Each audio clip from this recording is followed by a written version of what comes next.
Thank you very much, Wendy. It's a great honour to be asked to come and speak here. And I wanted to start, rather than introducing myself in any way, just by, if I could just play a quick film to begin with. We haven't quite finished, actually. We're premiering the feature documentary at the Sheffield Documentary Film Festival on the 12th of June, and then it's going to be in Picture House cinemas and on TV after that. So you are the first group of people to see the opening 2 minutes, which I'd really like to play to you and share with you. So without further ado, here's the beginning of the film.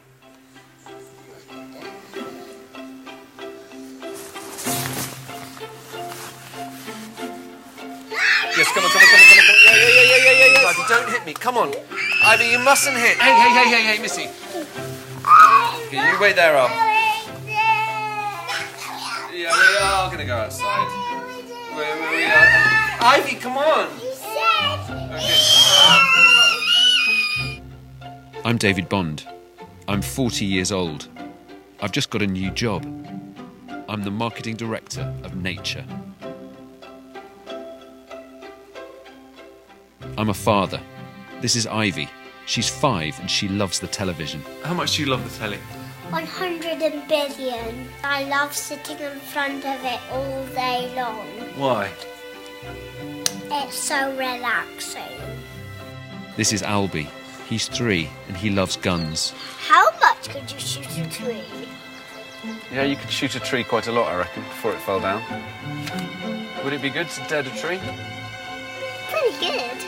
This is my wife, Katie. She's busy. Can you take Ivy to school on Tuesday? No, I can't do that. Is that because you're working? Yes. We all live in a house with my mother, Helen. She's 80. We didn't have computer games. We didn't have computers. Like all parents, I want my children to be happy. As a child, I was happiest playing outdoors. When I got back from school, I'd throw down my books and go straight out to play. My children don't do that. Across the Western world, children spend less and less time outdoors. The generational shift to an indoor existence has been strongly linked to a sharp decline in children's well-being. Cases of childhood obesity, depression, and behavioural difficulties are at a record high. My children's generation is going to be the first in human history to have a lower life expectancy than their parents. And a recent UNICEF report found that things are particularly bad in the UK. We were tasked with looking at why British children were the unhappiest in the world. The first question was, think about when you had a really good day and tell us about it. The consistency across the countries, across the age groups, across the social classes was really quite extraordinary because it was all about being with my family, being outside with fun things to do. In Britain, families were inside, they were worried, and their houses were littered with loads of stuff that they didn't really want. I can't persuade my children to go outside. The guys that are good at persuading them to do things are brands. Modern marketing is a mighty persuader. I want to use it to sell the ultimate free wonder product, the outdoors. I've got 2 months to develop and launch a nature marketing campaign to get children, including my children, outside.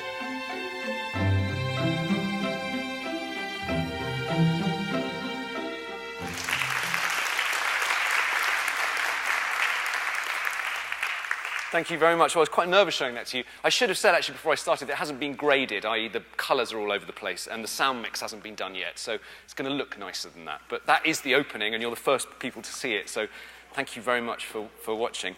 So, like I said in the intro, I think I used to be pretty wild when I was growing up, and now I'm definitely not so wild. I used to throw down my books and go straight out to play when I got home from school, and I really don't do that anymore, and nor do my children. But here at Flourish, I think there's a group of people who are coming together who might be able to change that in a way. Not just my wildness, but generally the wildness of children out there.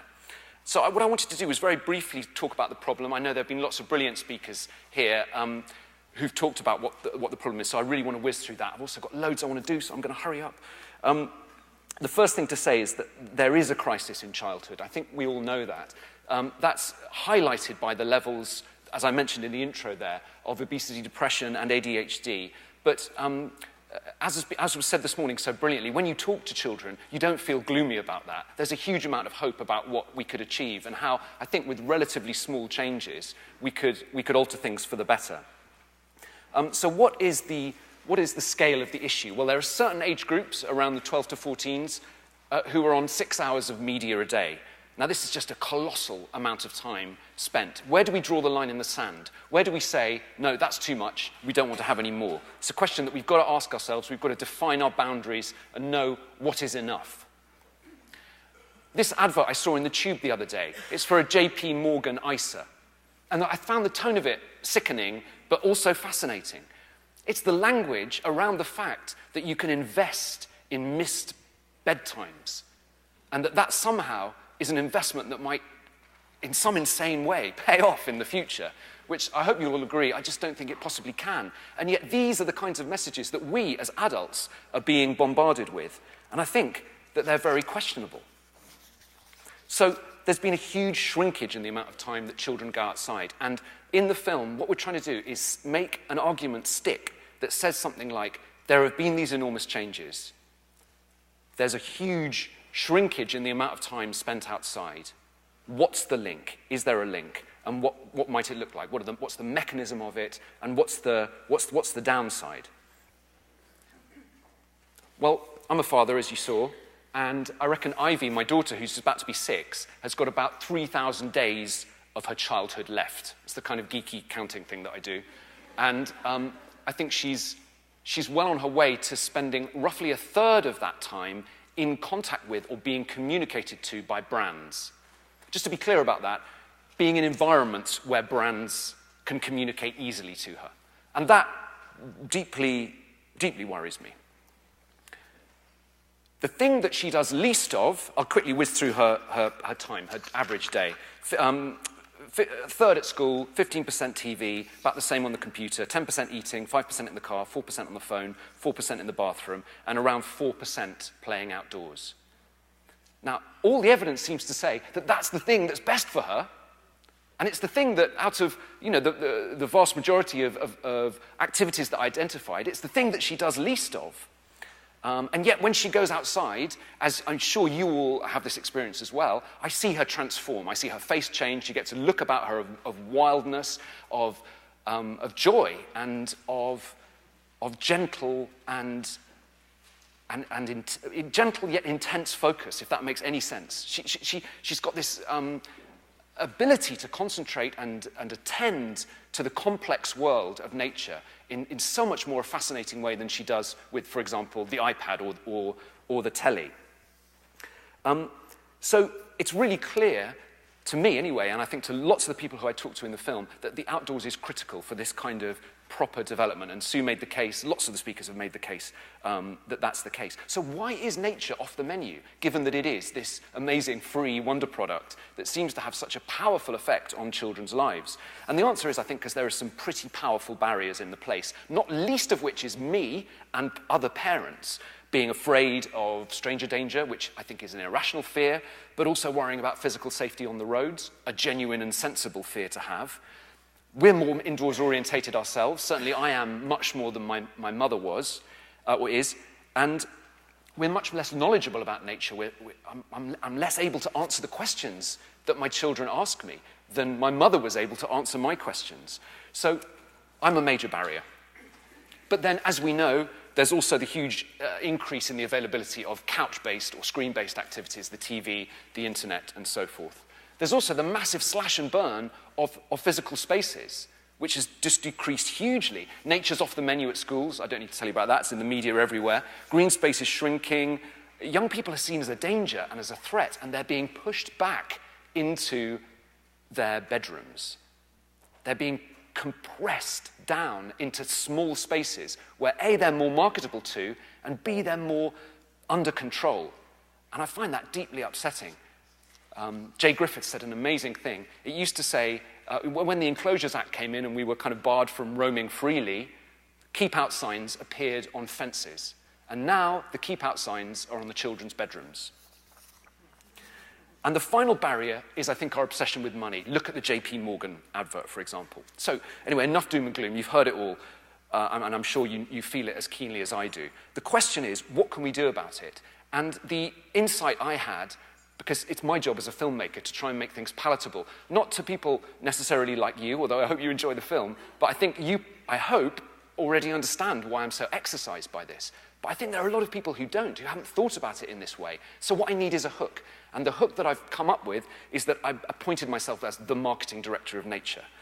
So what qualifies me for that? Well, nothing at all. I've never had a board-level post in any organization, and I've never done any marketing before. Some of you who are involved with encouraging children to play outside more might think that you're the marketing directors of nature. But if you do think you are, then you need to take a long look in the mirror, because the sales of your product is crashing. And I want to play a second clip from the film which highlights this. I've slightly gone out of order, sorry. I want to play a clip from the film that highlights the kind of lack of space that's left for children and show one of the experts that we've talked about. Are you ready for a bit of video? Great. Jaak Panksepp is a world-recognised psychologist, psychobiologist and neuroscientist. He studies the mechanism of emotion. He's famous for proving that animals laugh by tickling rats.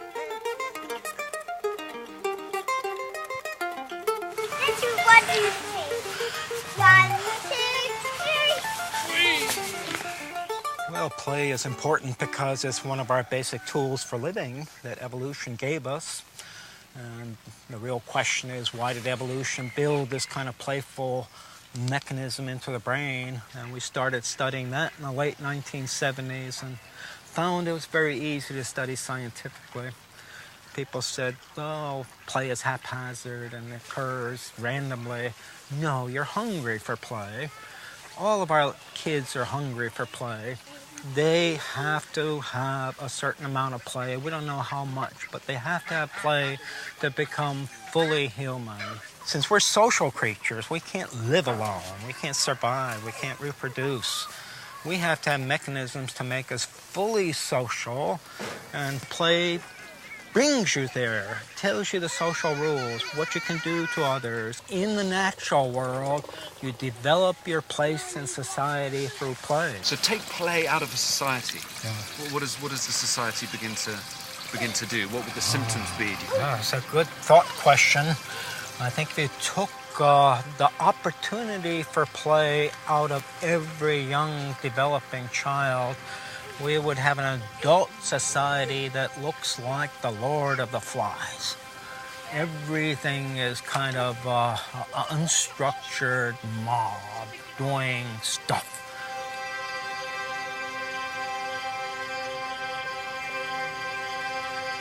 I'll show you where we play. We play up in this square. There's the sign that says no board games, but we don't listen. We just play whatever we want to do. And who put up the sign saying no ball games? The housing office that owns all the houses.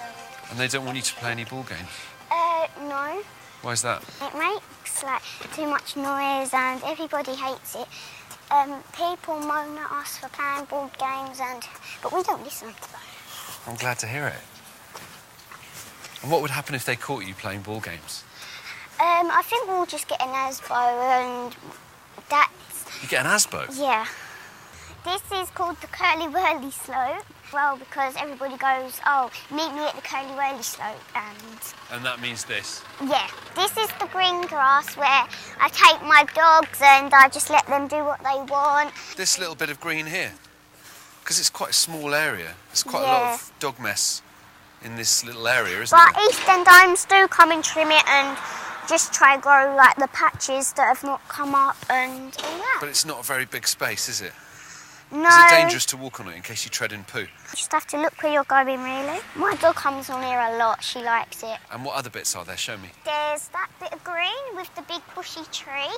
And what's this bit called? Do you call this bit? So that what do you call that bit there? We just call that the square grass. The square grass. This is the long road, we call. The long road. Yeah. And we don't really have a name for this sort of grass. They're building quite a big building here. Yeah. What did this used to be? It used to be a grass. Grass? Yeah. Do you miss it? Yeah, because it was actually quite nice grass. This has got to be like one of the biggest bits of green that you've got. Yeah. Yeah. Yeah. There's a poo there. Oh. There is a lot of dog muck on it around. There's another one here. It would be nice to turn this bit of green into a play park.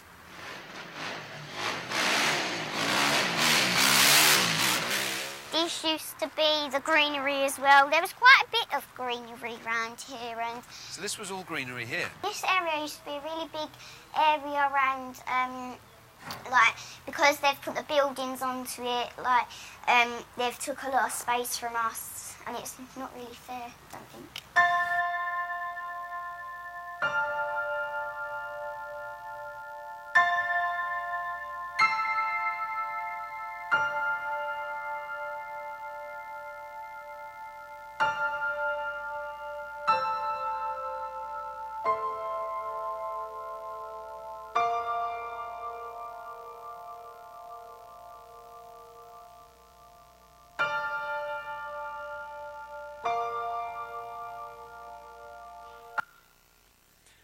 Very fond of Mason. He's been an amazing help in the film in lots and lots of ways. And I asked him if I could play that today, and he said, yes, please. So he was very excited that it was going out for the first time. I slightly jumped ahead, because what I was talking about was whether you think maybe you're marketing nature. And if you think you are, your sales, like I said, have really fallen off a cliff. And yet the sales of the competitors, namely screens, have been absolutely rocketing. So I took it on myself to start a campaign, and inside the film, I launched a campaign called Project Wild Thing to get children outdoors doing stuff, to communicate to them that it's fun, that it's free, that it's good for them, and to communicate to parents that that's the case as well. And this was my kind of motto, my mental motto, which was, let's flog nature. So I went about it, first of all, by meeting with this amazing outfit called Good for Nothing, who's still working with us and with our partner organisations now in getting this message out there. And they arranged a huge weekend in King's Cross where we started mapping out what the barriers are. We had about 60 creatives from all sorts of different walks of life, some from advertising agencies, copywriters, people. And they were all consultants, that's the word I was after. They were all really fantastic. So we mapped out the barriers, and we started building mood films to try and express what we felt the problem was. And I'm just going to play you one of those. I've got so much I want to show you in so little time. Quick.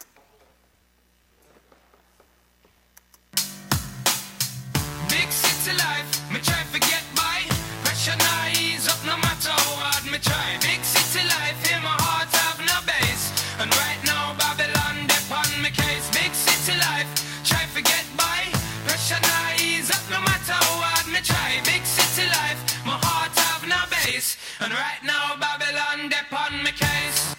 So we were basically building mood films to try and express to ourselves what we felt the problem was.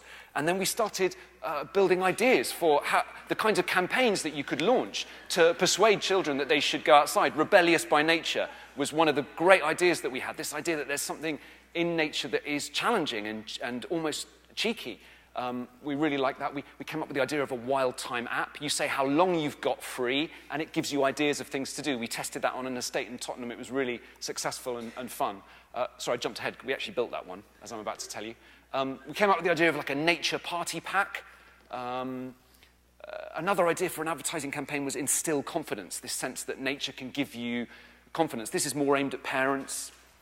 We also came up with the idea of a thing we called the Out and About Pack, which was an intervention at maternity hospitals to encourage new parents to think about how vital it is. They hear a lot about the importance of breastfeeding and of parental love. Very little is talked about the importance of the outdoors to even very young babies. Graffiti was an idea of making graffiti on walls that would lead children to natural wild spaces. The Wild Thing Army was an idea we had. And this, I love this one, and I still really want to make this. This is a schools challenge, a wildness challenge. classes within schools could compete against each other. Who's the wildest class? But you could have inter-school competitions as well. What's the wildest thing you did this weekend? So we mapped all these ideas out. It was really exciting. And then we did lots of market research. That was in a primary school in West London, asking them all these different ideas.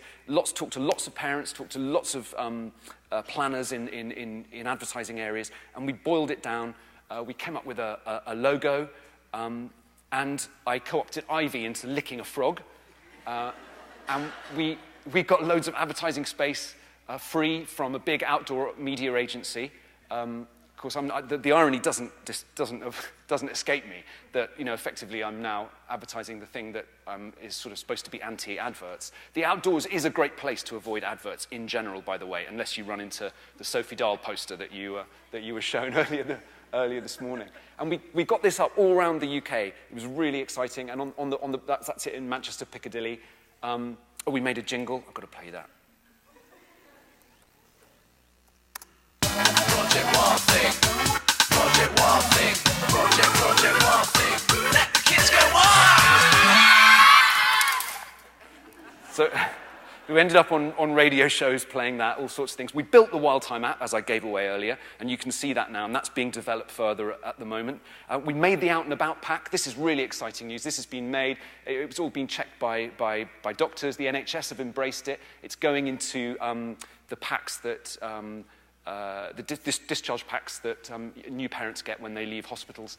And a scientific study is just beginning to find out whether it has any effect. We're testing, A, whether it makes parents more likely to take newborns outdoors, and B, how well those newborns settle compared to parents who don't get this pack. So can't wait to find out how that goes. We built a website, got loads of pledges, people pledging to spend as much time on outdoors as they do on the screens. This is still going, projectwildthing.com, and you're about to hear from Cass how we're going to carry this forward after the film launches. And we also came up with this idea that you could come up with ideas about things to do outside. And Tim Gill was actually the first guy to come up with an idea. He's not on there, but he encouraged everyone to go blackberrying. We built a manifesto, got on, all the ordinary stuff that, Facebook and Twitter. And it's been really exciting to see why my computer's crashed. That's funny. Oh dear, that doesn't look good. Oh, there we are. And we also have been really amazed by the kind of range of organisations who've wanted to become involved with us. So from mental health charities, children's charities, even some brands who you might not kind of necessarily think relate to this have said, actually, we're interested in this, we're interested in helping. Not to mention, of course, all the wonderful partners we've had in the making of the film, including the National Trust and the RSPB and Play England. I know Kath was speaking yesterday. Yeah, this isn't looking good. Let's see what I can do about that. Just talk amongst yourselves.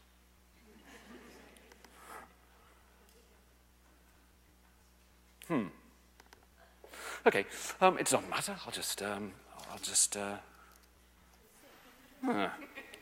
So the other thing we did was realize very quickly that we were running out of money.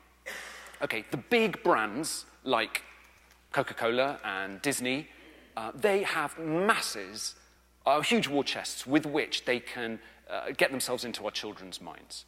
And we just will never have that. And in a way, who would want nature to be a product really anyway? I mean, it's a kind of fun experiment, right? But ultimately, what would it look like? Kind of queues for woods instead of for Apple stores. I mean, it would just be bizarre. Every time you walk past a billboard, it would be for a tree instead of for a... You're kind of replacing a problem with a problem. But we realized that what we needed really to do was, in some ways, go more guerrilla. And this was one of the tricks that we pulled to do this, which was a viral film that's been viewed loads. Oh, iPhone. I'm just going to start that again. Got a brand new app for the iPhone. What kind of phone do you have? I have an iPhone. iPhone, which one? Can I have a look? What serial number have you got? No, it's completely free. So the idea of the app, it gets you more in tune with nature. So the idea is to just... but it's okay, don't worry about it. I mean, the idea is simply just to... Do you have insurance? No. You don't? Why did you do that? Well, you spend a bit more time outside now, won't you?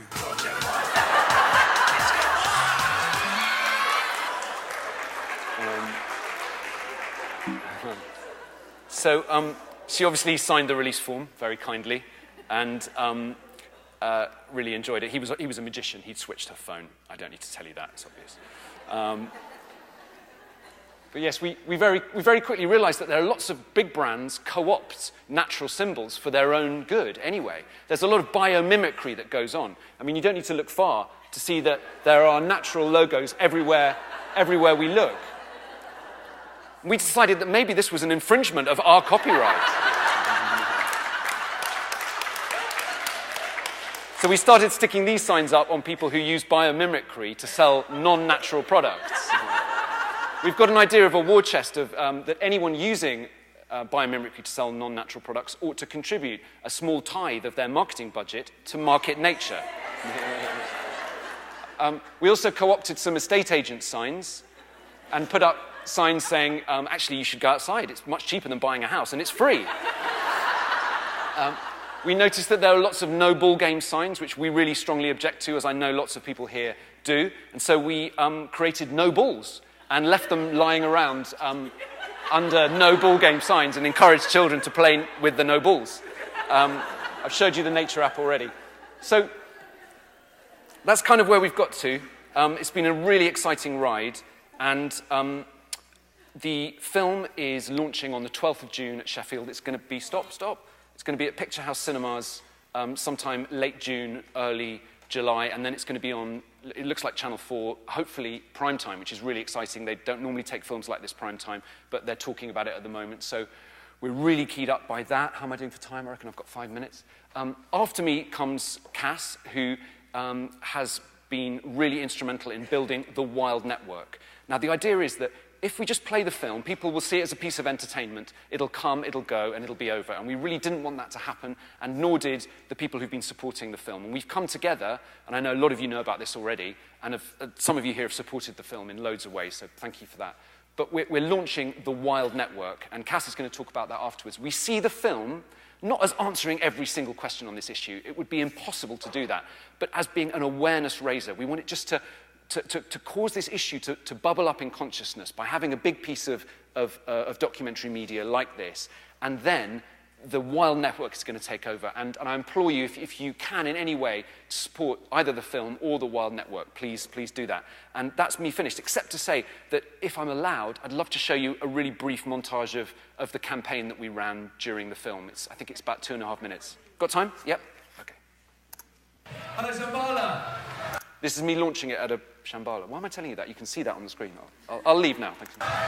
My name's David Bond, and I'm here today to launch a campaign called Project Wild Thing, to try to get kids out and into nature.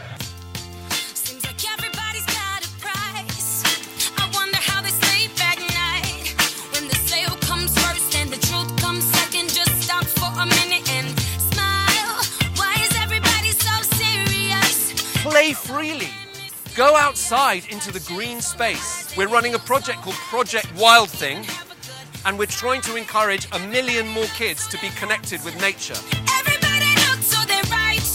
Can you feel that? Yeah, we're paying with love tonight. It's not about the money, money, money. We don't need your money, money, money. We just want to make the world dance. Forget Are you from Sky? We're running a campaign to try and get kids to watch less telly. How funny is that? You make the telly and we're trying to stop them watching it.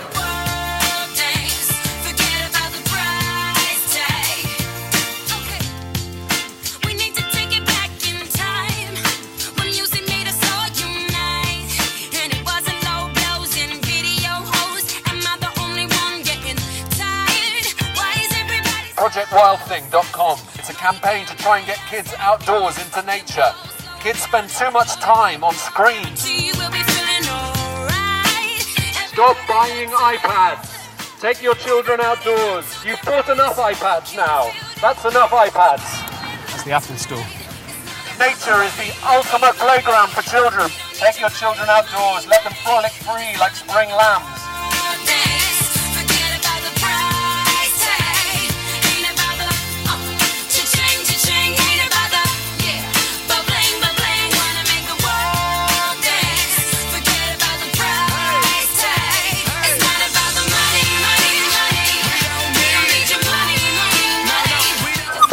campaign to try and reconnect children to nature. It's called Project Wild Thing. Please can you sign our pledge at projectwildthing.com. Thank you very much. Have a great day. Thank you.